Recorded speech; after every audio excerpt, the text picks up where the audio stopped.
চারিদিকে একটা ফিসফাস পরিস্থিতি। দেশের পরিস্থিতি নিয়ে বাংলাদেশের গণমাধ্যম যত না লেখালেখি করছে তার চেয়ে বেশি সরব এবং সোচ্চার বাইরের গণমাধ্যমের কিছু কর্মী বা সোশ্যাল মিডিয়ার কিছু অ্যাক্টিভিস্ট। গত 2 দিনে বিদেশ থেকে প্রচুর টেলিফোন, কি হচ্ছে দেশে।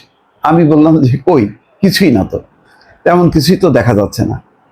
কিন্তু তারপরও মানে কারোর মধ্যে সেই মানে আশ্বস্ত হওয়া বা নিশ্চিত হওয়ার পরিবেশটা দেখা যাচ্ছে না। এমনকি আমাদের পাশের দেশ ভারতের অন্যতম গণমাধ্যম আনন্দবাজার বাংলাদেশের প্রতিটা পরিস্থিতি পুঙ্খানুপুঙ্খভাবে তুলে ধরছে সাম্প্রতিক সময়ে। তারা একটা রিপোর্ট করেছেন, দ্রুত ভোটের পক্ষে সেনারা। কি সেই ঘটনার সূত্রপাত হচ্ছে এই যে সার্জিস এবং হাসনাতের সঙ্গে সেনাপ্রধানের যে বৈঠক হয়েছে, সেই বৈঠকটা নিয়ে হাসনাত যেভাবে তুলে ধরেছে, একটা অনানুষ্ঠানিক আলোচনা, আলাপচারিতা, পরামর্শ, যেভাবে হাসনাত তুলে ধরছে একেবারে প্রস্তাব আকারে, একেবারে সিরিয়াসলি যেন মনে হচ্ছে একটা রাজনৈতিক বৈঠক, তেমনভাবে চিত্রিত করার চেষ্টা করেছে হাসনাত আব্দুল্লাহ। সার্জিস আলম বলেছেন না, এটা একেবারে অনানুষ্ঠানিক আলোচনা। এটা হলো তার মতামত যে আওয়ামী লীগের যাদের ভাবমূর্তির সংকট নেই, তারা যদি নির্বাচন করে তাহলে এটা গ্রহণযোগ্য হবে, এটা নিয়ে বিতর্ক হবে না ভবিষ্যতের নির্বাচন। এটা হলো একান্তই তার মতামত এবং এইরকমই ব্যক্তিগত আলাপচারিতার মতনই। কিন্তু এটাকে একেবারেই সামনে নিয়ে এসছে হাসনাত আব্দুল্লাহ খুব সিরিয়াস আকারে। এটা নিয়ে একটা প্রতিক্রিয়া হয়েছে। সেই প্রতিক্রিয়া নিয়ে নানা মহলে বৈঠক হচ্ছে যে কেন এটা হলো, কেন হবে, কেনই বা তাদেরকে অ্যালাউ করা হলো। এটা সেনাবাহিনীর ভিতরেও একটা ক্ষোভ বিক্ষোভ সঞ্চারিত হয়েছে বলে বিভিন্ন মহল বলছে। তো আনন্দবাজার পত্রিকা বলছে যে দ্রুত ভোটের পক্ষে সেনারা, এই শিরোনামে একটা রিপোর্ট করেছে, তার ভিতরে এই সমস্ত কথাবার্তাগুলো আছে। তাতে কি আছে বলা হচ্ছে, দেশে দ্রুত নির্বাচন করি একটি স্থায়ী সরকার ও সংসদ প্রতিষ্ঠায় সেনাবাহিনী যাতে সক্রিয় হয় সেই বিষয়ে সেনাপ্রধানকে পরামর্শ দিয়েছেন সেনা কর্মকর্তারা। অর্থাৎ বলা হচ্ছে যে যদি একটা রেগুলার গভর্নমেন্ট না থাকে তাহলে এরকম একটা বজাকট অবস্থা হবে, বারবার সেনাবাহিনী বিতর্কিত হবে। সুতরাং একটা রেগুলার গভর্নমেন্ট হোক, সংসদ হোক, তারা দেশ পরিচালনা করুক, আর সেনাবাহিনীর জায়গায় কাজ করুক। সেনাবাহিনীর বিরুদ্ধে ছাত্র নেতারা আওয়ামী লীগের দালালি করার অভিযোগ তোলার পরে রবিবার দুপুরে দীর্ঘ বৈঠক করল বাংলাদেশে সেনাবাহিনী। রবিবার দীর্ঘ বৈঠক করছে,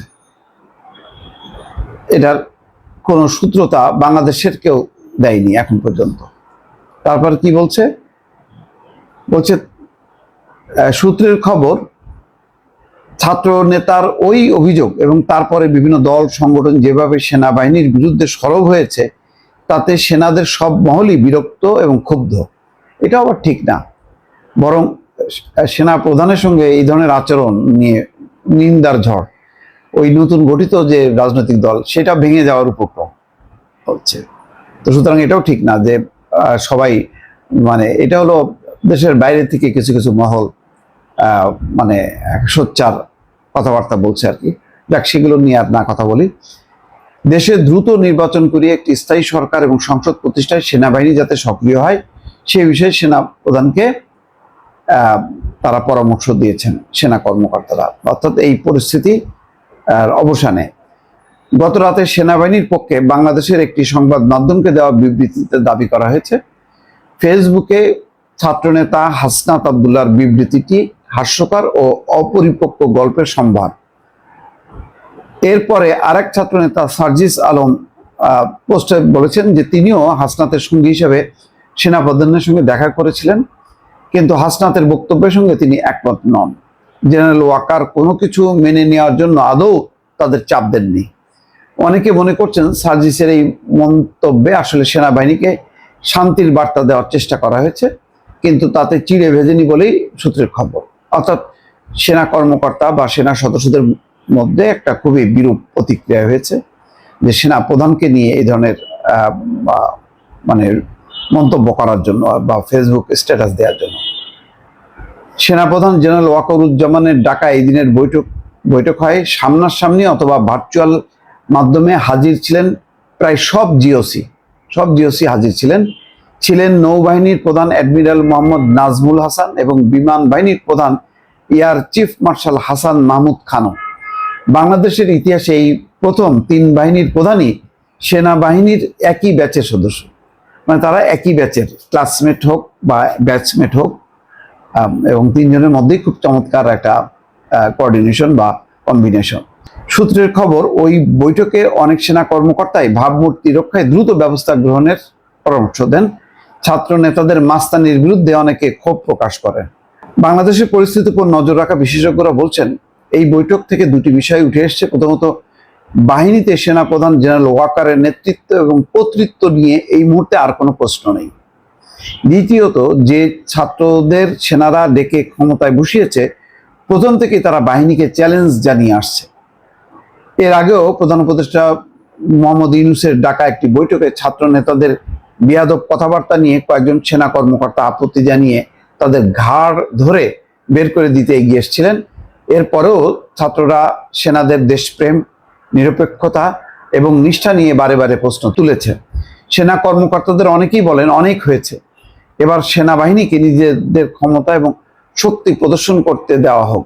যাই হোক, এখন সেনাবাহিনীর বিবৃতিতে বলা হচ্ছে, দেখা করার 10 দিন পর ফেসবুকে ছাত্রনেতা আব্দুল্লাহ যে কথা বলছেন সেটা অপরিপক্ক গল্পের সম্ভার বলা হচ্ছে। আনন্দবাজারের এই রিপোর্টে বলা হচ্ছে, ওই বৈঠকের পরের দিন অর্থাৎ গতকালকে যে জুলাইয়ের আন্দোলনের আহতদের সম্মানে ইফতার আয়োজন করেছেন সেনাপ্রধান, সেখানে বলছেন যে আপনারা জাতির কৃতি সন্তান, আপনারা এই দেশ এবং জাতির জন্য অনেক কিছু ত্যাগ করেছেন, আমি আপনাদের অভিনন্দন জানাচ্ছি, আপনাদের প্রতি কৃতজ্ঞতা জানাচ্ছি। তবে তিনি প্রধান উপদেষ্টার উল্লেখ একবারও করেননি। এটা আবার হুট করে আনন্দবাজার একটা নকটা লাগাই দিল আর কি, যে প্রধান উপদেষ্টার নাম বলেন, প্রধান উপদেষ্টা প্রাসঙ্গিকভাবে আসবেন কেন। এবং শেষ মন্তব্যটা হচ্ছে, এই যে নাম উল্লেখ করেনি, অনেকে সেটা গুরুত্বপূর্ণ বলে মনে করছেন, সুতরাং অনিশ্চয়তা রয়ে গেল। মানে একটা ভজঘট বাদক বাংলাদেশে, এটা হচ্ছে ওদের চাওয়া। সেইভাবেই রিপোর্টটা বানানো হয়েছে। দর্শক ভালো থাকবেন, আল্লাহ হাফিজ।